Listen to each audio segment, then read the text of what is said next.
Next, from Springfield, we sit down with Randy Dunn, president of Southern Illinois University. Mr. Dunn talks about the effect the state's budget problems are having on the Southern Illinois University system and the integral part the university plays in the Southern Illinois economy. This runs about 25 minutes. Randy Dunn, thank you for joining us on the Illinois Channel. Glad to be here. The first time we had a chance to speak with you on camera since you've taken over as the new president, Southern Illinois University, replacing Glenn Pichard, who was president for many years. Congratulations on the position. Give us one, if you could, just give us an update on how are things at Southern Illinois University and what are some of the issues that you're working on vis-a-vis the legislature these days? Well, you know, it's about a year now that I've been in the president's chair at SIU and considered a great privilege being a native Illinoisan to be able to come back to the state. Of course, I had a stint as state superintendent of schools here in Illinois, left to become a university president at Murray State University in Kentucky, but then given the opportunity to return to what is home in Southern Illinois, just couldn't resist that and feel very excited to be in the position I'm in. Things are going very well at SIU. One of the things that we're really spending a lot of time on at the system level and with our board is to look at some of the efficiencies that we can provide as a system, some of the value added that we can take on at the system level to hopefully free up funding opportunities, provide some additional capacity at the campus level so they can reinvest into their academic programs and student services. As a university system, we're not large. We have the two primary campuses, of course, in Carbondale and Edwardsville, our School of Medicine here where we're taping today in Springfield, and then operations at various sites throughout central and southern Illinois. So we think we have the ability maybe to look at some things in terms of back office functions that we can continue to take on at the system level, again giving some opportunity for the campuses to invest in other ways. Of course, one of the big challenges now is dealing with the proposed state budget, our proposed appropriations for fiscal year 16. What that would mean in loss to the entire SIU system is about $63 million. For Carbondale, about 32, roughly 20 for Edwardsville, and then about 17 at the School of Medicine. So we've got to figure out a way to mitigate those proposed reductions, look at ways that we can provide significant savings to the extent that we can push those reductions back, but still ensure that we're providing the things that our students need and the region expects of us. But with all that said, we still continue as very strong universities. For instance, Carbondale, within that national research sector of universities, is seeing some uptick in enrollment finally. We'd had a number of years where we were looking at 2 to 3% losses every year. We think we've... In total student population? In total student population, again, for Carbondale. We think we've turned that around, and with a lot of work done in improving retention efforts and providing better scholarship programs, looking at our marketing and recruitment, we think we have that campus back on the uptick. Edwardsville, of course, has been very successful in its push to build enrollment. We looked specifically at providing some regional discounts there to pull in students from across the river. So they've seen a growth of about 400 students to SIUE from Missouri. So if I can clarify, yes. For those who don't know, Edwardsville is right across from St. Louis. Edwardsville is right across the river from St. Louis, and certainly as a higher education market, it's included in that larger St. Louis region. 12 that's right. 4-year colleges in that. That's right. Economy. And very strong ones. Are you treating the students from the St. Louis marketplace then as if they are not out of state? Yeah, what we're looking to do for a St. Louis student is to provide them a discount to our out-of-state pricing that gets them in range of what they would pay in-state on the Missouri side. Not exactly, and we can't use state funds to subsidize out-of-state students. But we can look at providing some institutional aid and support to provide enough incentive to pull them across the river, and then obviously we're still money ahead. Revenue grows as we get that incremental student growth with those students. And we have the ability to do that at Carbondale well. We've done the same discounting to price in Missouri, Kentucky, but what we need to do at Carbondale is be more aggressive in the marketing of those programs. Edwardsville has been quite successful. I want to get to what you're telling lawmakers about the dollars and making this work. Yes. I know, and you know, one of the things I know from having spoken to Glenn Pichard, your predecessor, was that SIU is the largest employer in Southern Illinois. Yes. You've had something like 11,000 employees. Is that more or less still in that market? If you look at the market from south of Springfield, we are the largest employer in central and southern Illinois once you head south of town here. All told, a little over 7,000 employees. You also have graduate assistants and others who have some sort of support from the university. Next behind us is Scott Air Force Base. So we are a huge economic engine. We leave a very large footprint in this region we serve, economically speaking. One of the things we know from some economic impact studies is that we churn our dollars, turn over those dollars invested in the university anywhere between 7 and 8 times. So if you go back to what we talked about in terms of the potential cut in state support to all of SIU being a little over $60 million, if you take that figure that those dollars turn over 8 times, you're looking at a potential $500 million hit to the Southern Illinois economy. Part of the challenge we have is to ensure that those in our region understand the impact of this. It's not just about taking money away from the university. This is going to be felt in our communities. It's going to be felt by our retailers and our businesses, and it's going to be a devastating blow to the regional economy, not just what it doesn't allow us to do at SIU. I was going to say, not to make the argument for you, but I've run businesses, small businesses before, yes. And it isn't helpful when you have a customer that's paying you, as I have had the experience, where they're paying you 4, 5, 6 months late on a bill. Yes. To what extent, because I'm sure you just buy millions of dollars, both yes. products and services, mm-hmm. To what extent are you able to, A, pay your bills on time, or to what extent has the state's delay in mm-hmm. paying you, SIU, delayed your ability to pay your bills? I will say that we've been blessed at SIU, and we handle a lot of our financial management and treasury services at the system level. Obviously, each campus and site operation has its own business managers, if you will, but we follow this very closely at the system level, and we've had to be pretty creative in dealing with cash flow issues. Let me give you a quick example, if I could. As we tape today, we're just about done with 3/4 or 75% of our fiscal year. In terms of the amount of state support, or our base state appropriation from Illinois, if it was tracking the fiscal year, you would expect to see about 75% of that having come in.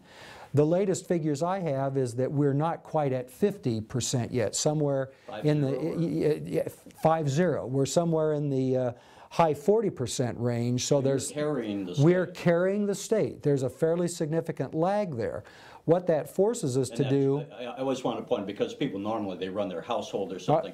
That's right. These are millions of dollars. Yes, we're giving indirect loans to the state of Illinois to help them meet their own budget challenges. And luckily, we've had our income funds at the university, the largest being tuition, of course, that gives us a little breathing room to get through the early part of the year. But as we start to come to the end of the fiscal year, and we don't have yet summer school tuition starting to come in, it gets to be a bit of a nail biter in doing the cash management that you have to pay the bills every month. And just your payroll. And that's exactly right. What is your total budget? We said $63 million is a drop in what is being proposed. Yes. What has been your total state funding, and what portion of your budget are the state funds accounting for?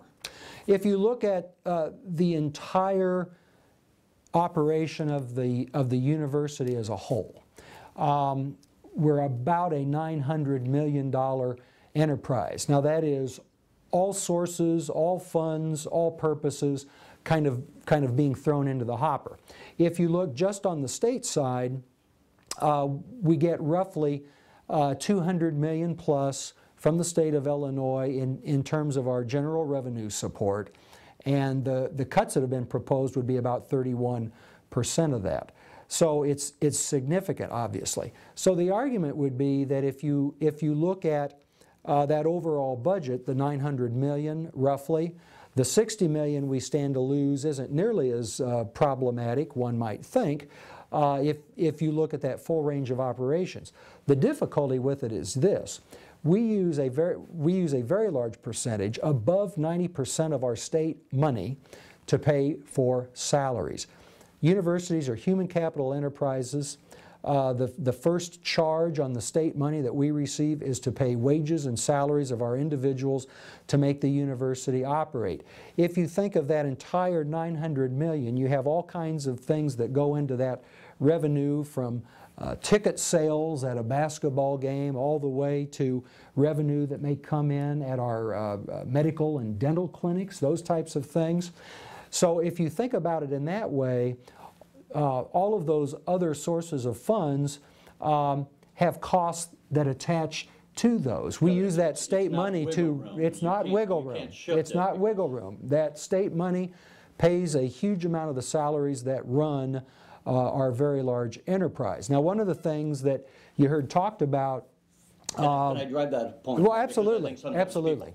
So, of the roughly $200 million that you were saying, you might say, well, it's only 20% of your budget, so people might say, if you take a cut in that, it's not that significant, but it is relative to what you're saying, if I'm hearing you right, that's your money, that you have some wiggle room. That's right. And the rest of the money is basically has to go in those categories of spending of which they're already assigned. Absolutely. So if you cut that wiggle room money, as an administrator, it's really binding your hands. Yes, and you have it exactly right. If money comes in for housing and dining, if it's revenue assigned to those areas, you can't rob the dorm. It is to buy. We have to buy groceries. We have to feed our students. We have to maintain dormitory housing. I talked about clinic income goes to support the clinic. So you're absolutely right, Terry. That money we have from the state gives us some discretion, and it's a means to some degree by which we can take on this other expansive work that the university is glad to do to serve the people of the state of Illinois. If we lose that wiggle room, that discretion, some of the things that we've been doing that enrich and build quality of life in central and southern Illinois, we have to look at and see if we can continue those for the future or not, and that worries me tremendously. State universities, and I used this line in appropriations testimony a couple of weeks ago, state universities are not community colleges on steroids. We do a wide variety of services to the region that are important. Again, they're related to quality of life, economic attainment, job growth and development, health and wellness, historic and arts preservation, and all of these things are assigned to us to do for the southern Illinois region. And I worry if we don't have the ability to do this, and that's exactly what happens with the loss of those state monies. Another thing that was said when the governor's budget was proposed is that we can go to our foundations. They're related organizations. We don't run the foundations. They're separate corporate entities. But that we could go to the foundations and tap into some of that funding to offset the loss. That's not the case. First of all, as I mentioned, the foundations are not under the university control, separate boards, separately incorporated from the university. And the lion's share, the large majority of the money held by the foundations is in endowment funds, and what we get from that is the spin-off the investment return every year that's earned on that money that's invested that comes back to us for scholarship support and endowed chairs, professors who help us run the university. So we can't go in and pluck this money out of the foundations. It's not ours to start with, and again, the bulk of it is endowed, and the donors have specified exact purposes for which it can be used. And general operations isn't it. Let me make an analogy that sometimes people, I know it's easy to get lost in all this, and we endeavor to inform people, but also to make it comprehensive. Yes, that's right. We might look at a jet plane flying through the sky, and as we cut the funding, we say, well, just go slower, just go slower. At a certain point, you're going to slow that jet down so much that it falls out of the sky.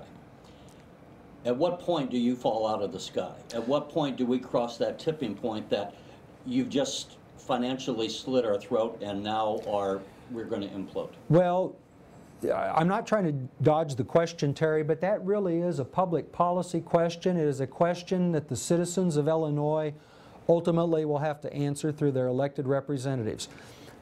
Let me just talk a bit about how we're dealing with... And I guess the nature of my question would be, when you talk to lawmakers, and we've already kind of covered some of this, but here's one thing, and I started to say I wouldn't make the argument for you, but being a small businessman background, I don't like taxes any more than the other guy. On the other hand, Southern Illinois, south of Springfield, let's say, has perennially been the poorest part of the state. I had a businessman in Southern Illinois tell me once, the best job you can get down here is to be a prison guard, because aside from that, now he was from Massac County, which is one of the poorest counties, but he said aside from that, it's working at the 7-Eleven. Yes. So therefore, SIU collectively is right at about $1 billion enterprise. Were we trying as a state to bring in a business that did $1 billion a year, we would do all kinds of things to bring you in, and the 7,000 jobs that you brought That's right. in. So I would say it's also bad for business if we lose that sort of an enterprise. Do you make that kind of an argument with the lawmakers, and to what extent does that fall on deaf ears, or does it register? No, we absolutely do make that argument with our elected officials, and I referenced the fact earlier that in terms of economic impact generally, we know that $1 spent by the university churns 7 or 8 times in the regional economy. Another thing we know from that economic impact work is that for every dollar that we pay in payroll, 41 cents comes back to some unit of government, whether it's fed, state, local. So we do see ourselves as an investment, not as much a cost center as we are an investment in growing the region, in helping Illinois address its challenges to get the budget righted, and we tell that story every time we have the opportunity. But back to the question of where do we go to the marrow, to some degree, in terms of our cutting, to some degree that's a policy question. What we're looking at now in this 31.5% loss of state money, this $60+ million, is we're going to go first to kind of this outer ring of services, support we provide to the region, and in our view, we have to kind of make the first set of cuts there to keep the core of the body protected. If you think about your body generally, your physical body, the physicians will tell you when there's damage to a limb or an outer extremity of the body, it actually seeks to protect the core in terms of blood flow. We do the same thing at the university. For us, that core is our teaching and learning that takes place in classrooms, labs, studios, on our farms, along with our research efforts that are very important to the system. We have to keep that strong. We are first and foremost a university. So that first round of cuts that we'll have to look at if the state budget isn't mitigated in terms of what's been proposed is to think about those broad things that we do for the region. We operate a very important environmental center. that's out south of the Carbondale campus. Our university museums bring through thousands of school children every year. We do outreach, for instance, with our medical and dental school in providing education to patients and supporting our providers. We see folks at our clinics that without state support we won't be able to have with a provider to improve health care and wellness in our region. It's going to be all of those things lost first, and people to some degree take for granted that the university does this work. This is beyond that core of teaching, learning, and research. And what I'm afraid is going to happen if we can't staunch the cuts that have been proposed is that hundreds of thousands of people in this state are going to look around, because it's not true just for SIU. Think about the U of I and our other state schools. Our citizens are going to look around to what all of us are doing in supporting the region and the state, and see us get out of this work and wonder what on earth happened and where their universities went. And what worries me so about that is that we'll never get it back. And let me make an analogy for those who are sports fans. They might understand that if you are trying to put together a competitive football team, you're going to have to pay good money for a running back and to be competitive. In that same token, don't you as a university president go out and try to attract quality researchers, and you might pay them, I don't know what, but a good salary, but they're going to bring in perhaps millions of dollars in grants for their research, right? Yes, absolutely. We want our researchers, and these are faculty members who have teaching assignments, but they also are engaged in research in a wide variety of fields, medicine and dentistry, obviously, given our professional schools, but also nursing, engineering, other professional programs. And we invest for them in providing labs and equipment and support to go after these grants, because as they have success, they bring in support with those grant dollars. That support is critical to the operation of the university. So we have to make those same investments that a business would have to grow ourselves, to grow our business, and we want to keep doing that. To the extent that we lose the ability in the loss of state funds to support that work in strong ways, it's going to continue to cost us over and over as we have more and more difficulty getting in the game on many of these grants, particularly the federal grants that provide a large amount of that support. Well, Randy Dunn, we appreciate you taking the time to talk to us about Southern Illinois University. We hope good luck in your funding, and congratulations again on you having the position of president of SIU. Terry, thank you so much. It's been a pleasure to talk with you and tell the story of SIU. We referenced it in our conversation. If you look at the needs of so many of our people, unemployment rates in our counties, the things that we do at SIU to add value to our region, we really do feel we live up to the name, that second jewel in the crown. Of course, we all look to our flagship, the great University of Illinois, and all that it accomplishes for the people of Illinois.